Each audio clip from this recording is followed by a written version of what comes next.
الرشيني مالي فبايل يوجتن جزيه هند إساتا دقا يواو نما يبدأ الأمس اسكين أميني برو namtichaa tasbii fuudhee harka qabatee tuun kunnaan tuun kunoo tuun kunnaan tuun kunoo tuun kunnaan tuun kunoo tuun kunnaan tuun kunoo jee tasbii waa edda dhaabbatti gizee hunda sansalata ajandaadhaa ha bocamu kana bocameetu nu duratti darbamu kana akka nuti waan ummata keenyaa yaanne akka waan nuti waan biyyaa yaanne isinin kadhadha akkuma dhiyoo tanatti isin kadhadhetti guyyaan har'aan isinitti haasa'u kana booda waa'ee Sheekh Aliisan hin kaasinaadu namni duniyaa tanarra jiru namuu yaada qaba namuu ilaalcha qaba ijoollee teenya gariin keessan biyya dimokiraasii jirtanii yookiin yaa gariin keessan yaadni nama tokko kabajamaadhaa beeki namuu yaada qaba maaliif akkan ayyaadutti yaadini maaliif akkan allaalutti laalini jechuun zamana keenya har'aa kana keessatti waan fakkaatatii miti beeka waa'ee jimaa yoo taate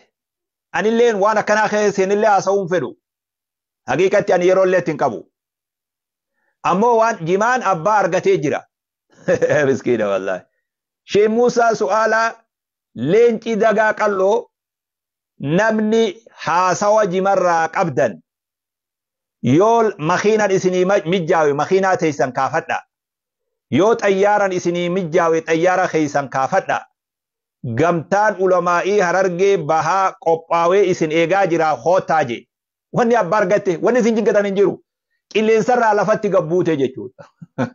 Miskiina wallahi. Namni haasawaan qabajee fe'ateetuma Sheekh Muusaa bira dhaqu, Sheekh Ahmad Watar bira dhaqu. Reejarri hoottaa jechaa jira. Qilleensa kanarratti waa namaan hin cinqinaa, walillee hin cinqinaatu. Dhiisaafirraa wanni tun waa warra lafaati. Ammallee inni waan isin irratti wal loluu barbaachisuumi. Waan sheekkotiin lafa gatteessee irratti haasoytu yoo haasawni ni jiraatu taate. Narraa wal afaan hin dhaabbatina. Narraa garaa waliin balleessina, qalbii waliin balleessina, yeroo takka takka mucucaatuun numa malaa beeki. Fardi colleen yeroo takka takka ni gufataa jedhan. Farduma collee nagaan gulufu kanaatu garmaamu yeroo takka takka gufataa jedhan. Guyyuma sanii yoo nuti akkana fagaannu taate nuti ree akkamittiin isin abdadhaa uree akkamitti isin amanaa uduwa. Egaa akkamii wal abdata namni akkamii wal amanaa uree. Ani wanni narra dhufeef waa'ee jimaa haasa'uu fi miti.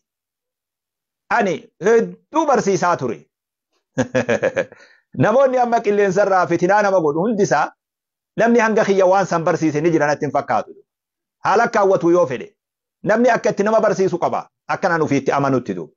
Ammoo dubbiin dhiyoo tana sababaa Sheekh Aliitiin kaatetuun booddee isin ittiin bareenne asumannaa dhaabaa isin.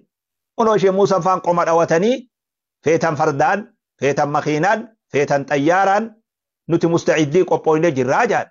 Khalaas dhumattee jirti abbaa.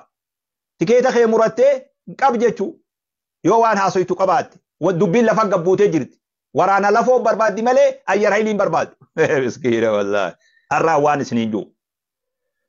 Namni ilmi hanga fedhillee yoo beeke hoggaa abbaa isaa bira dhufe akkuma nama waan beekne ta'a. Ilmi hanga fedhillee yoo hayyuu ta'e hoggaa abbaan isaa dhufe akkuma gowwaa ta'a. Ilmi hanga fedhillee yoo aangoo qabaate abbaan isaa hoggaa dhufe aangoon isaa hin jirtu. Ilmi hanga fedhillee yoo sheeka ta'e abbaa isaa biratti waa sheekaa miti ilma abbaa biratti. Ilmi hanga fedhillee guddaa haa ta'u hoggaa ganda isaanii dhufe ilma gandaati. Hanga feetanillee yoo waa beeytan. Namni qaceellootti waa beeytus namni deebisaa waan kanaaf qophaawaa jirtus namni wayinnatti hafe jettee garaa keessa waasi jiranis anumarratti quufaa har'a duuba. Anarratti quufaa abbaadhaan. Beekumsa keessan hanga fedhillee guddatu ani abbaadha. Bishaan irrannaa dhugaa. Ajandaa kana waan birootti jirjiiraa. Guyyuu ajandaan nuu bahaa oolu koon bareedaadhaami. Namtichaa tasbii fuudhee harka qabatee tuun kunnaan tuun kunoo tuun kunnaan tuun kunoo tuun kunnaan tuun kunoo tuun kunnaan tuun kunoo jee tasbii waa edda dhaabbatti.